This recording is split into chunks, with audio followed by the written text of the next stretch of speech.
So this call began at about 10:39 a.m. on Saturday, which is August 23rd. 911 received a call of a golf cart that had gone into Atwood Lake. And at the time that we received the call, people didn't realize what it was. It looked as though it could have been an unintentional event. It could have just been an accident, but it was a woman and 3 children on that golf cart.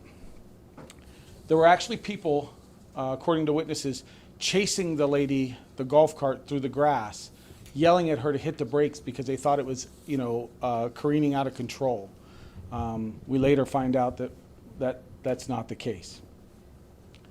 As the first witnesses arrived on scene, the golf cart had flipped off the edge of a stone wall, which I'll show you here in a few minutes, and landed in the lake.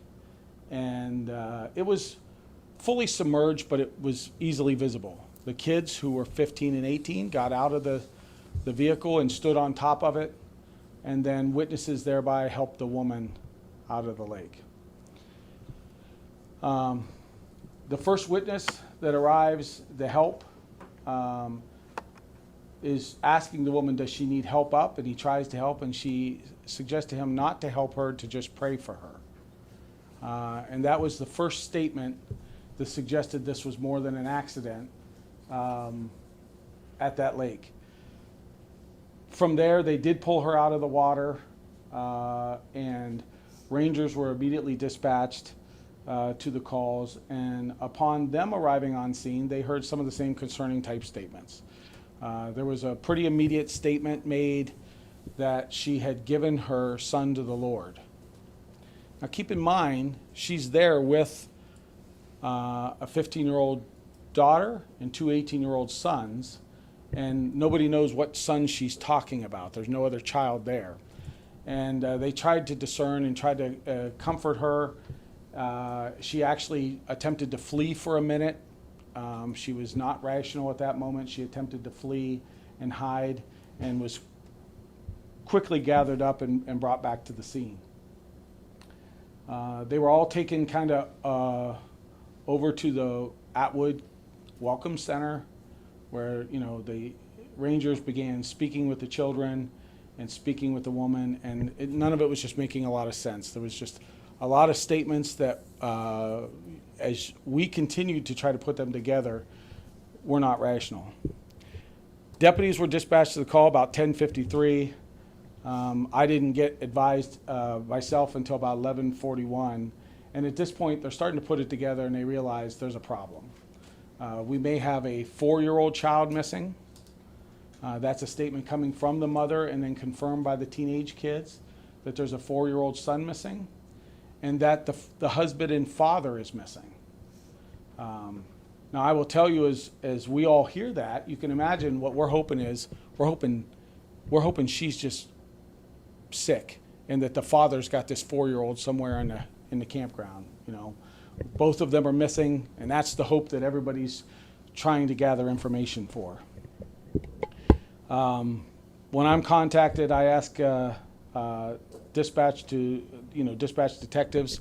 In the room with me is Detective Captain Adam Fisher, who was in charge of the case, or is in charge of the case, and other detectives responded, and they're actually on scene on something right now. So we begin searching and trying to delineate her statement. Now, there was a lot of confusion initially about where these parents were, where the father was, where the 4-year-old was, and then she began to express more that she had thrown the child in the water to give that child to God. But we didn't know where in the water. It's a big lake. It's a lot of places. We didn't know if it was there where the cart had taken place. If you could bring up the first slide. This is a big picture prepared for us by our friends over here at Muskegon Watershed. And the main portion of the lake, when you come in, before you enter the actual park, there's a big marina here and a restaurant. It's pretty well known. And we'll leave this up later if people want to come up and take close-up photos, whatever you want. But she actually drove this golf cart right between these two buildings and it hit a stone wall there that makes a barrier to the water, and it flips into the water. That's how the call starts, and to be honest with you, it was reported as an accident. That's how the call came into 911, as an accident.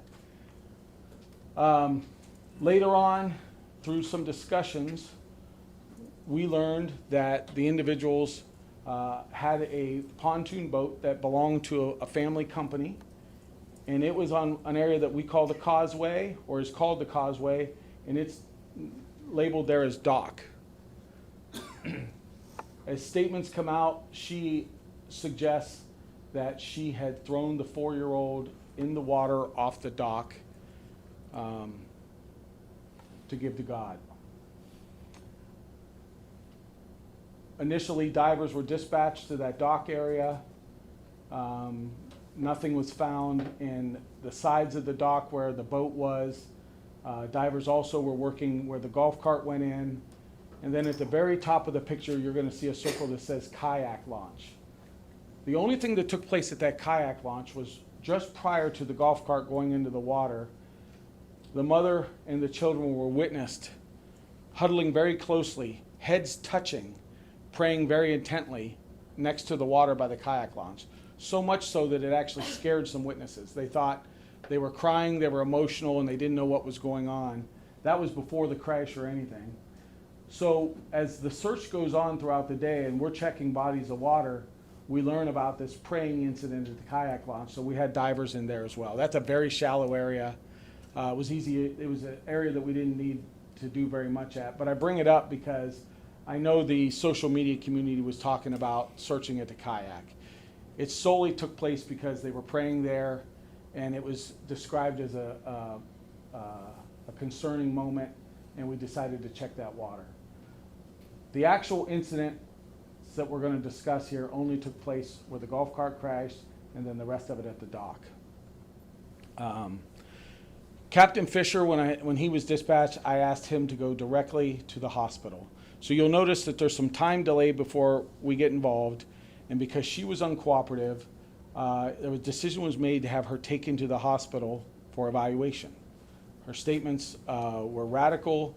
She had run from them and hid in some weeds and was easily captured. Her statements were bouncing around, so they felt the need to get her some medical help. Captain Fisher went straight to the hospital before coming to the scene, and he did his first interview with her at 12:20 that day. It's been one of the most difficult cases placing the statements together, and I want to word this carefully because I don't believe the mother's ever lied to us.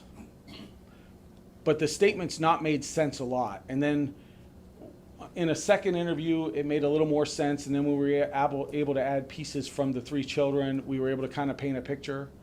But she's been relatively truthful with us, and she has indicated every time she's been spoken to that she put the 4-year-old in the water to give to God. Now, in her statement, what she says is that she and her husband went to this dock and they jumped in the water because God was speaking to them and telling them to do things.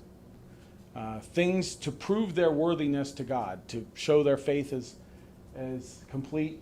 And they didn't do very well in those. Some of them were bizarre. Some of them were just swimming exercises. The most bizarre was that God told her to allow herself to be swallowed by a fish. As bizarre as that sounds. And I tell you that statement not to make fun, but I tell you that statement so you can have a picture of how difficult it was to communicate with her. It just wasn't making a lot of sense. They get up out of the water after a while, and they decide it's silly, and they decide to walk back to where they were staying in a family company-owned RV, which was over in this area. We intentionally not pointing out where their camper was, but it was over in that area. So they walked all the way back. When the husband got back to the house, according to the wife, he felt very disappointed in himself because he didn't do very good in his task because he didn't have enough faith. And he turned and immediately said, I'm going back to the lake to swim to the sandbar. Now, the sandbar I'm not a lake expert, guys, but the sandbar is way over here somewhere. And he's on this little dock. His brother had told us he could swim, but he wasn't a strong swimmer. And she said he left their RV again at about 5:30 in the morning after getting right back home. Keep in mind, he hasn't been asleep at night, and he's heading back there. For the longest time, we weren't sure if that was true. We didn't know if we could believe her statement. But the following day, we did run into a witness that put him alone at that dock, wearing the clothes that he left behind at the dock at 6:30 a.m. So it's kind of bizarre, but at 1:15, him and his wife go there. They do these tasks. They walk back. Then he walks back alone. We have a good independent witness that says, yes, I definitely saw him here. He was wearing these clothes, and he wasn't doing anything odd, but he was at the dock by himself. That's at about 6:30 a.m. Saturday morning. Keep in mind now, we're at about 4 hours before the crash. So we're about 4 hours before the crash. She does not see him again. Sometime just after 8 a.m., and this statement from both her children and other independent witnesses, she is seen loading up the 4-year-old on a golf cart near their RV and taking off very erratically. Everybody that will comment or any witness that you encounter that saw her driving will tell you she was driving very dangerously. She flipped the cart at one time. She was seen on 2 wheels another time. Of course, she was praying by the kayak.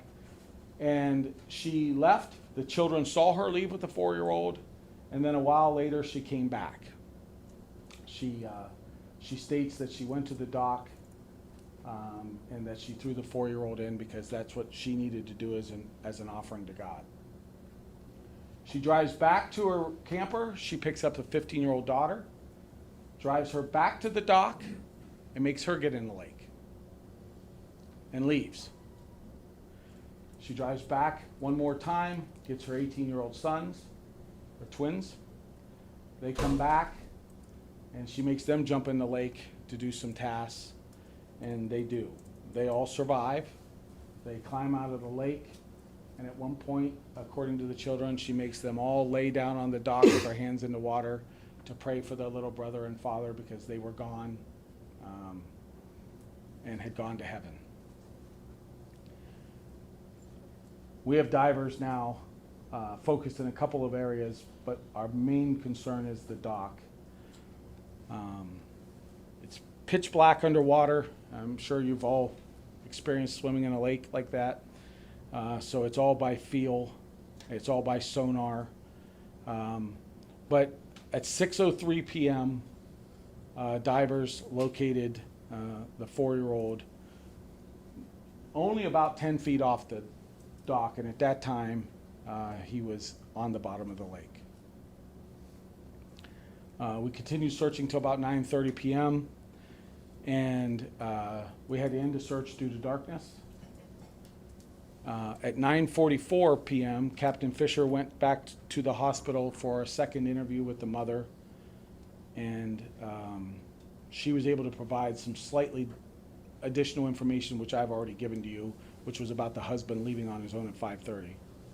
We resumed the search at 7 o'clock a.m. on Saturday, and the immediate focus is we're going to go much farther out because we understand now that he thinks he's going to swim to the sandbar. We had some concern as to whether or not he jumped in the lake to try to rescue the 4-year-old so he would be close, but now we believe he's on a mission to swim, so he's further out. So the boats start working further out with sonar, trying to locate anything. They did identify a signal or a blip under the water that they thought was suspicious. And at 8:29 a.m., they located the male 53 yards off the end of the dock on the bottom of the lake.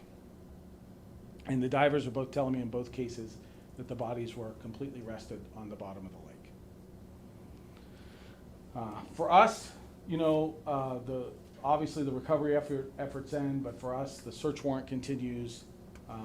About 1:49 p.m., Judge Elizabeth Tamakis here of our Common Police Court signs a search warrant, and the guys are going in there. And if you're wondering what we're looking for, we don't have any idea. We're looking for a weapon. We're looking for notes to explain it. That's the kind of stuff we're looking for. Honestly, nothing was found or taken. Photographs. There was a Bible open, you know, and stuff like that. But we found nothing that directly mapped out, you know, what was going to take place that day or anything like that.